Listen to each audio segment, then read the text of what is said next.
গণতন্ত্র হলো কুফরি ব্যবস্থা, শিরকি ব্যবস্থা। গণতন্ত্র মানলে আল্লাহ আকবার থাকে না, আশহাদু আল্লা ইলাহা ইল্লাল্লাহ থাকে না, আশহাদু আন্না মুহাম্মাদ রাসূলুল্লাহ থাকে না। কেমনে থাকে না? গণতন্ত্রে সার্বভৌমত্ব জনগণের, আইন বিধান এমপিগণের, শাসন কর্তৃত্ব মন্ত্রীগণের। মন্ত্রীরাও মানুষ, এমপিরাও মানুষ, জনগণও মানুষ। তাহলে মানুষের সার্বভৌমত্ব আইন বিধান কর্তৃত্ব মানলে আল্লাহকে রব অমান্য করা হয়, মানুষকে রব গ্রহণ করা হয়। আল্লাহর প্রতি ঈমান কী হয়ে যায়? বাদ হয়ে যায়, আল্লাহ আকবার বাদ হয়ে যায়।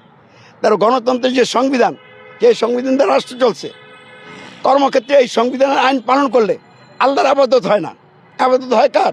মানুষের।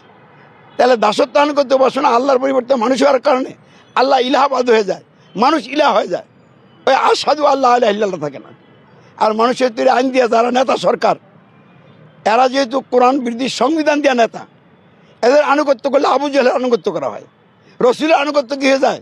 বাদ হয়ে যায়। আশহাদু আন্না মুহাম্মাদ রাসূলুল্লাহ বাদ হয়ে যায়। ফলে ব্যক্তি আর ইমানদার মুসলিম থাকে না। এমত অবস্থায় যত আমল করবে সব আমল আল্লাহ বলছেন ধ্বংস। আর মরলে ঠিকানা হবে কোথায়?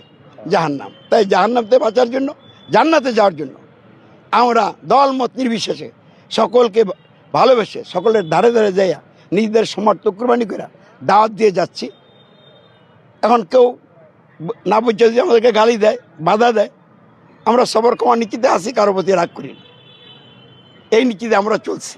আপনাদের সকলকে আমরা এই কাজে, ভালো কাজে সাথে পাইতে চাই। আল্লাহ সকলকে এই কাজে মিলেমিশে কাজ করার তৌফিক দান করে।